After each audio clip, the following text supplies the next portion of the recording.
ونعوذ بالله من شرور أنفسنا ومن سيئات أعمالنا من يهده الله فلا مضل له ومن يضلل فلا هادي له وأشهد أن لا إله إلا الله وحده لا شريك له وأشهد أن محمدا عبده ورسوله أما بعد فإن خير الحديث كتاب الله وخير الهدي هدي محمد صلى الله عليه وسلم وشر الأمور محدثاتها وكل محدثة بدعة وكل بدعة ضلالة وكل ضلالة في النار. قال الله تعالى: أعوذ بالله من الشيطان الرجيم. بسم الله الرحمن الرحيم. يا أيها الناس أنتم الفقراء إلى الله والله هو الغني الحميد. إن يشأ يذهبكم ويأتي بخلق جديد وما ذلك على الله بعزيز. سب سے پہلے اللہ رب العالمین کا شکر، اس کی حمد و ثنا، اس کی تعریف و توصیف بیان کرنا ایک مسلمان کا فرض اولی ہے، کیونکہ اللہ رب العالمین نے اپنے بندوں کو پیدا فرمانے کے بعد ان پر اگر کوئی نعمت سب سے بڑی نچھاور کی ہے تو وہ نعمت اسلام ہے اور نعمت توحید ہے. لہذا اس نعمت کا ہم جتنا شکر ادا کریں کم ہے، اور رب العالمین نے اپنے بندوں کو اپنے ساتھ جوڑنے کے لیے اور اپنا شکر ادا کرواتے رہنے کے لیے بہت سارے احکامات جاری کیے ہیں، بہت ساری عبادتیں ان پر فرض کی ہیں، اور ان تمام عبادات کا اور احکامات و فرائض کا نچوڑ اور خلاصہ اس بات میں ہے جو آیت کریمہ میں نے آپ حضرات کے درمیان پڑھی. اس آیت میں تمام باتوں کا خلاصہ ہے. اللہ رب العالمین نے ارشاد فرمایا: یا ایھا الناس انتم الفقراء الی اللہ. اے لوگوں سن لو، تم سب رب العالمین کی طرف فقیر ہو، اس کی طرف تم سب محتاج ہو، اسی کے محتاج ہو، اسی کے ضرورت مند ہو. اس کے بغیر تمہارا کچھ نہیں چلنے والا، اس کے بغیر نہ تم زندہ رہ سکتے ہو نہ زندگی میں کچھ کر سکتے ہو. اللہ رب العالمین کی نعمتیں، اس کے احسانات بندے پر کتنے ہیں، اگر بندہ انہیں شمار کرنا چاہے تو کر نہیں سکتا. وَإِن تَعُدُّوا نِعْمَةَ اللَّهِ لَا تُحْصُوهَا. تم اگر اللہ کی نعمتوں کو شمار کرنے بیٹھو گے تو شمار نہیں کر پاؤ. ہر پل، ہر قدم پر، ہر سانس پر رب العالمین کے ڈھیر سارے احسانات، اور بندہ اللہ تعالی کا محتاج ہے، چاہے اس کو شعور ہو یا نہ ہو، چاہے بندے کو اس بات کا پتہ ہو یا نہ ہو، مگر بندہ ہر وقت، ہر لمحہ، ہر سانس، ہر گھڑی رب العالمین کا محتاج ہے. فرمایا: واللہ هو الغنی الحمید. اور اللہ تعالی غنی اور بے نیاز ہے، حمید ہے. اس کی بے نیازی میں اس کی تعریف ہے. وہ لوگوں سے بے نیاز ہے، اسے کوئی ضرورت نہیں کسی کی، اس لیے نہیں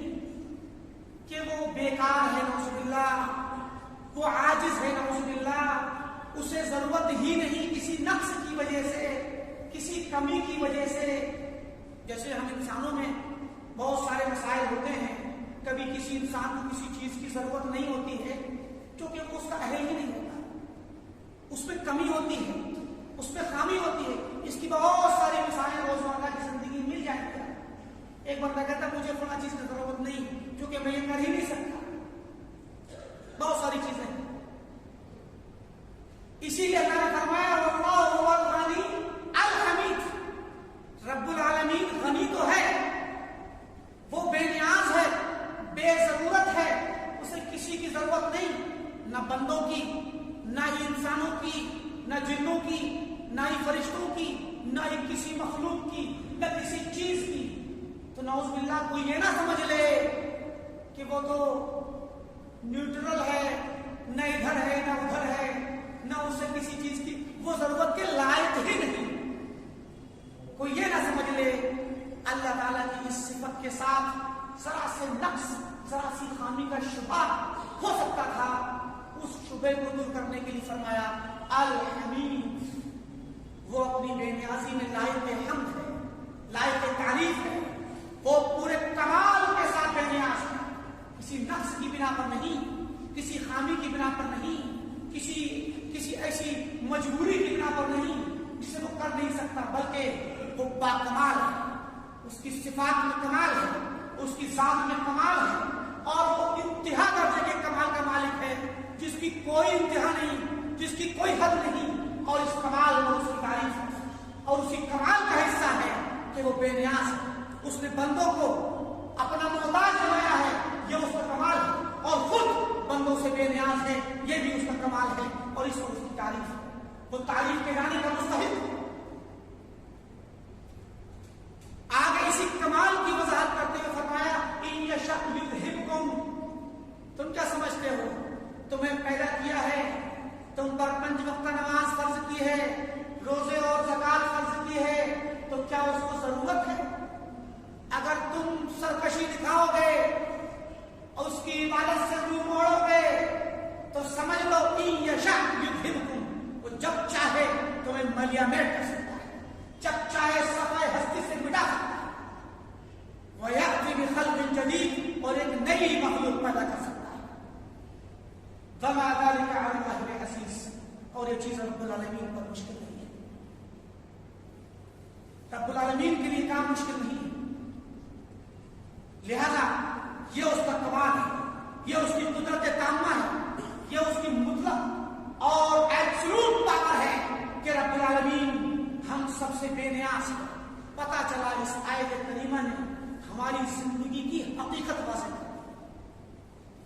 ہماری سرکشی کی، ہماری غرور اور تکبر بھری عادتوں کی، ہماری زندگی کی کچربی کی حقیقت ثابت کر دی. بندو تم کیا سمجھتے ہو کہ رب العالمین تمہیں 5 وقت نماز کے لیے اذان کے ذریعے بلاتا ہے اور تمہیں سال میں زکات اور روزہ رکھنے کے لیے تم پر فرض کر کے مطالبہ کرتا ہے، تو کیا سمجھتے ہو کہ رب العالمین تمہارا محتاج ہے؟ قطعاً نہیں. تم کتنے ہی بڑے ہو جاؤ، کتنے ہی بڑے مال والے ہو جاؤ، کتنے ہی بڑے دولت و ثروت والے ہو جاؤ، کتنے ہی بڑے جاہ و حشمت والے ہو جاؤ، مگر رب العالمین کے سامنے کچھ نہیں ہو، فقیر ہو تم اس کے سامنے. یہ ہے رب العالمین کی عظمت اور بندے کی حقارت اور اس کی حقیقت کہ بندہ ہر وقت رب العالمین کا محتاج ہے. حدیث قدسی میں صحیح مسلم کی روایت ہے، اللہ کے نبی صلی اللہ علیہ وسلم نے روایت کیا رب العالمین سے. ابو ذر رضی اللہ عنہ فرماتے ہیں قال رسول اللہ صلی اللہ علیہ وسلم فيما روى عن ربه تبارک و تعالی، رب العالمین سے روایت کی کہ اللہ تعالیٰ فرماتا ہے یا عبادی کلکم ضال الا من ہدیت، اے میرے بندو، صحیح مسلم کی روایت اور صحیح، اے میرے بندو تم میں سے ہر شخص گمراہ ہے، ضلالت میں ہے، الا من ہدیت، سوائے اس میں جس کو میں ہدایت بخشوں. یا عبادی کلکم جائع الا من اطعمتہ، بلکہ اس روایت میں ایک لفظ اور ہے الا من ہدیتہ فاستہدونی اہدکم. ایک طرف فرمایا کہ تم میں سے ہر بندہ گمراہ ہے سوائے اس کے جسے میں ہدایت دوں. پھر فرمایا کہ لہذا مجھ سے ہدایت طلب کرو، میں تمہیں ہدایت دوں گا. آگے فرمایا کلکم جائع الا من اطعمتہ، تم میں سے ہر بندہ بھوکا ہے، ہر کوئی بھوکا ہے سوائے اس کے جس کو میں کھانا کھلاؤں. فاستطعمونی اطعمکم، لہذا مجھ سے کھانا طلب کرو، مجھ سے رزق طلب کرو، میں تمہیں کھلاؤں گا. آگے فرمایا یا عبادی کلکم عار الا من کسوتہ، اے میرے بندے، اے میرے بندو سن لو، تم میں سے ہر بندہ ننگا ہے مگر وہ جسے میں کپڑا پہنا. فاستکسونی اکسکم، لہذا تم مجھ سے کپڑا طلب کرو، میں تمہیں پہناؤں. آگے فرمایا یا عبادی انکم تخطئون باللیل والنہار، تم دن رات خطائیں کرتے ہو، دن رات گناہ کرتے ہو، دن رات نافرمانیاں کرتے ہو. وَأَنَا أَغْفِرُ الذُّنُوبَ جَمِيعًا، اور میں ہوں وہ ذات، رب العالمین نے فرمایا میں ہوں وہ ذات جو سارے گناہوں کو بخشتا ہوں. فَاسْتَغْفِرُونِي يَغْفِرْ لَكُمْ، تو تم مجھ سے اپنے گناہوں کی بخشش طلب کرو، میں تمہیں معاف کروں گا. آگے فرمایا یا عبادی انکم لن تبلغوا ضرری فتضرونی، تم لوگ مجھے نقصان نہیں پہنچا پاؤ گے، میرے نقصان تک پہنچ ہی نہیں سکتے کہ تم مجھے نقصان پہنچانے کے لیے کھڑے ہو جاؤ. وَلَن تَبْلُغُوا نَفْعِي فَتَنفَعُونِي، نہ ہی تم کبھی مجھے نفع پہنچانے کے قابل بن سکتے ہو، مجھے کوئی فائدہ نہیں پہنچا سکتے، کچھ بھی کرو نہ مجھے نقصان پہنچا سکتے. لہذا فرمایا یا عبادی لو ان اولکم وآخرکم وانسکم وجنکم كانوا على اتقى قلب رجل واحد منكم ما زاد ذلك في ملك شيئا. لہذا اگر تم میں سے تمہارے اولین، تمہاری نسل کی ابتدا کے لوگ اور آخرین جو قیامت تک آئیں گے، یعنی آدم سے لے کر قیامت تک کے سارے لوگ، وہ انسکم سارے انسان، وہ جنکم تمہارے تم میں سارے جن، جنات بھی اللہ تعالیٰ کے لیے اس شریعت میں مکلف ہے، تو تم سارے انسان سارے جنات مل کر تم میں سے سب سے زیادہ تقوی والے شخص کے، کوئی بندہ سب سے زیادہ متقی ہو، اس بندے کا دل کتنا صاف ستھرا نیک ہوگا. اگر سارے لوگ اس ایک بندے کے دل کی طرح ہو جائیں اور سب تقوی والے ہو جائیں، سب نیکوکار ہو جائیں، سب عبادت گزار ہو جائیں، سب زہد و تقوی کے پابند ہو جائیں، سب رب العالمین کی اطاعت کرنے والے ہو جائیں، فرمایا ما زاد ذلك فی ملک شیئا، تمہاری یہ عبادتیں، تمہارا یہ تقوی میرے ملک اور بادشاہت میں کچھ بھی اضافہ نہیں کر سکتا. مزید فرمایا وَلَوْ أَنَّ أَوَّلَكُمْ وَآخِرَكُمْ وَإِنسَكُمْ وَجِنَّكُمْ كَانُوا عَلَى أَفْجَرِ قَلْبِ رَجُلٍ وَاحِدٍ مِّنْكُمْ مَا نَقَصَ ذَلِكَ مِن مُلْكِ شَيْئًا. اس کے پلٹ کہ اگر تم میں سے اولین و آخرین، تمہارے انسان سارے کے سارے انسان اور سارے کے سارے جنات مل کر سب سے زیادہ بدترین فاسق و فاجر انسان کی طرح سب فاسق و فاجر ہو جائیں اور سب مل کر اللہ تعالیٰ کی نافرمانی کریں، سب گناہوں میں ملوث ہو جائیں، سب کفر کرنے لگیں، سب شرک کرنے لگیں، سب اس کے گناہوں کو اور اس کی معصیت کو اوڑھ لیں اپنے اوپر،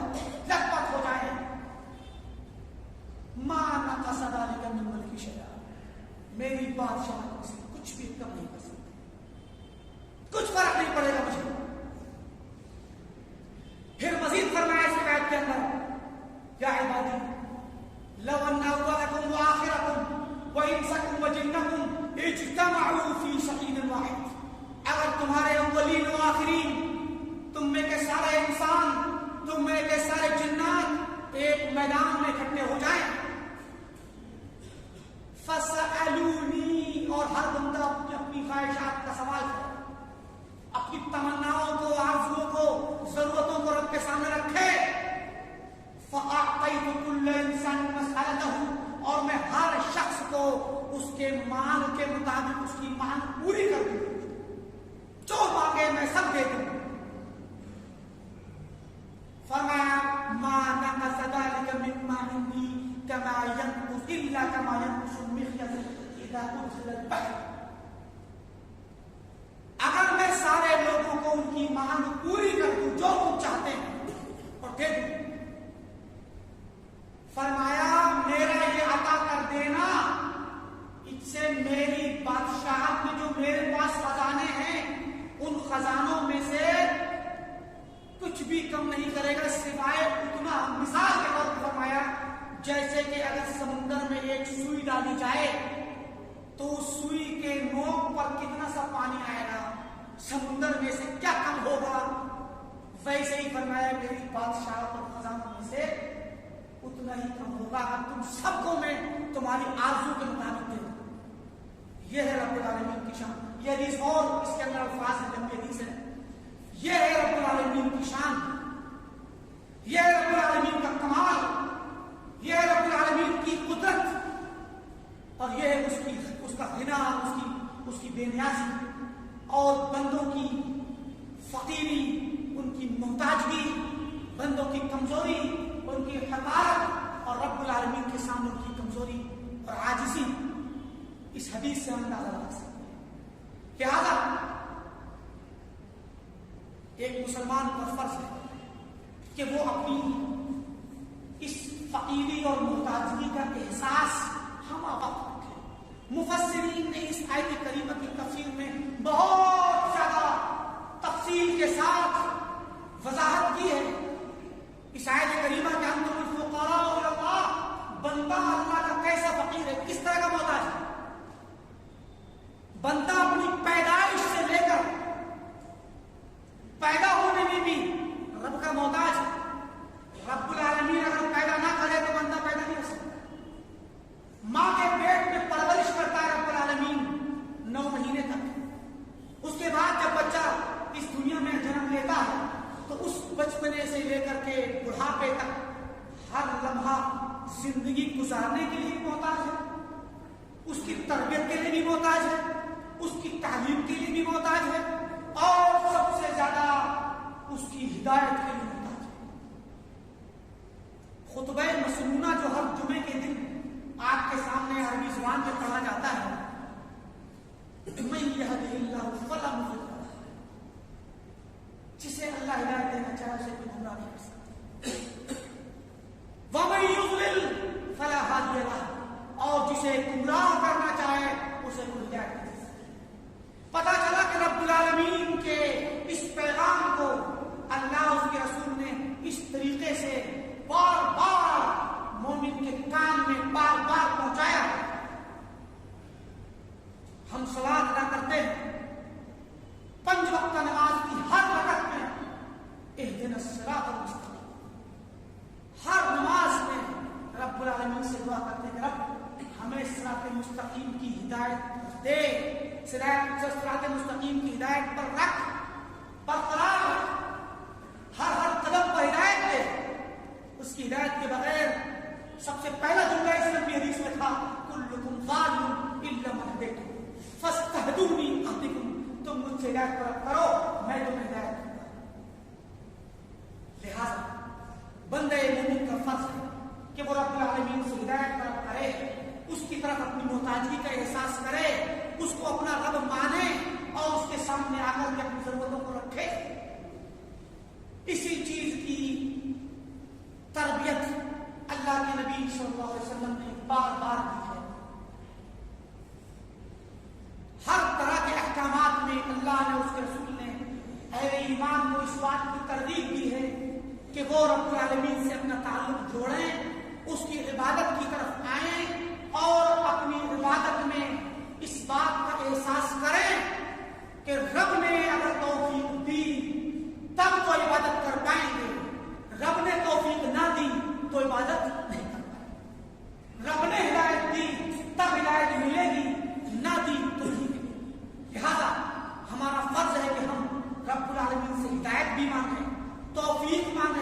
عبادت کی توفیق طلب کریں. حضرت عمر بن خطاب رضی اللہ تعالیٰ عنہ کے بارے میں آتا ہے، وہ کہتے ہیں کہ لا احمل ہم الدعاء انما احمل لا احمل ہم الاجابہ انما احمل ہم الدعاء. میں دعا کے قبول ہونے کا غم یا فکر نہیں پالتا، میں فکر پالتا ہوں کہ مجھے دعا کرنے کی توفیق ملے، کیونکہ رب العالمین نے فرمایا ادعونی استجب لکم، مجھے پکارو میں دعا سنوں گا، قبول کروں گا. لہذا اگر دعا کرنے کی توفیق اس نے دے دی، اس کے بعد وہ خود ہی سن لے. لہذا یہ توفیق، یہ عبادت کی توفیق، یہ ہدایت کی توفیق رب العالمین سے طلب کرنا ضروری ہے. اسی لیے پیارے نبی صلی اللہ علیہ وسلم صحابہ کرام کو اس بات کی تلقین اور تعلیم دیا کرتے تھے کہ جب عبادت کرو تو رب العالمین سے مزید عبادت کی توفیق اور مدد مانگو. سبحان اللہ. آپ نے فرمایا یا معاذ انی احبک، اے معاذ میں تم سے محبت کرتا ہوں. اس کے بعد آپ نے اس لفظ کے بعد محبت کا احساس دلانے کے بعد فرمایا لا تنسى ذكر كل صلاة ان تقول رب اعني على ذكرك وشكرك وحسن عبادتك. تم کبھی بھی نماز کے آخر میں یہ نہ بھولنا، یہ کہنا نہ بھولنا کہ رب اعني على ذكرك، اے رب میری مدد فرما تیرے ذکر پر، کہ میں تیرا ذکر کروں میری مدد فرما. وہ شکر کا تیرا شکر ادا کروں میری مدد فرما. وہ حسن عبادت، اور تیری عبادت اچھے طریقے سے کروں اس پر میری مدد فرما. کتنی عظیم الشان دعا ہے، کتنی عظیم الشان تعلیم ہے کہ بندہ صلاۃ ادا کر رہا ہے. علماء کرام نے اس کی دو تفسیر کی ہیں. بعض علماء یہ کہتے ہیں کہ صلاۃ سے سلام پھیرنے کے بعد جو دعائیں پڑھی جائیں گی ان میں پڑھے گا یہ دعا رب اعینی علی ذکرک و شکرک و حسن عبادتک. اور بعض علماء کرام کہتے ہیں کہ نہیں، دوبارہ کل صلاۃ کا مطلب ہے صلاۃ کے آخر میں، یعنی سلام پھیرنے سے پہلے. تو آپ کی مرضی ہے، اگر آپ کو یاد آئے تو آپ سلام پھیرنے سے پہلے کی دعاؤں میں اس دعا کو پڑھ لیں یا سلام پھیرنے کے بعد پڑھ لیں. سوال یہ ہے کہ بندہ جب صلاۃ پڑھ رہا ہے یا پڑھ چکا ہے، اس کے بعد آپ فرماتے ہیں کہ دعا کرو رب العالمین سے کہ رب تیرا میں نے ذکر تو کر لیا، صلاۃ تو پڑھ لی، نماز ادا کر لی، لیکن پتہ نہیں کیسی پڑھی. لہذا دعا کرتا ہوں کہ رب میری مدد کر کہ تیرا ذکر ہر وقت کروں، تیرا شکر ہر وقت ادا کروں اور تیری عبادت اچھے طریقے سے کروں، حسن عبادت. اور یہی تعلیم ہمیں رب العالمین نے سورۃ الفاتحہ کے اندر دی ہے. ہم سورۃ الفاتحہ پڑھتے ہیں، اس میں پڑھتے ہیں کہ ایاک نعبد و ایاک نستعین، کہ رب ہم تیری ہی عبادت کرتے ہیں اور تجھ سے ہی مدد طلب کرتے ہیں. مدد سب سے پہلے تو عبادت پر طلب کرتے ہیں، سب سے پہلے اس بات پر مدد طلب کرتے ہیں کہ رب العالمین ہمیں تیری عبادت کرنے کی توفیق دے، اس پر قائم و دائم رکھ. اس کے بعد زندگی کے تمام معاملات میں مدد کرتے ہیں. یہاں پر ایک لمحے کے لیے میں ٹھہرنا چاہتا ہوں. کیا ایک مومن یا ایک مسلم جب رب العالمین کے سامنے صلاۃ کے دوران یہ الفاظ ادا کر رہا ہوتا ہے ایاک نعبد و ایاک نستعین، تو کیا اسے اس بات کا احساس ہوتا ہے کہ رب کے سامنے وہ کس بات کا اقرار کر رہا ہے؟ اے رب ہم تیری عبادت کرتے ہیں، تجھ سے مدد طلب کرتے ہیں. تصور کیجیے رب العالمین نے کیا نظام بنایا ہے. ہم صلاۃ ادا کرنے کے بعد مسجد سے باہر گئے، اپنے کاروبار میں گئے، ظہر کے بعد گئے، عصر تک بہانے عصر میں رب نے پھر بلایا، پھر گئے مغرب میں پھر بلایا، پھر گئے عشاء میں پھر بلایا، اور ہر بار ہم آ کر کہتے رب تیری ہی مدد کرتا ہوں، تجھ سے ہی مدد طلب کرتا ہوں.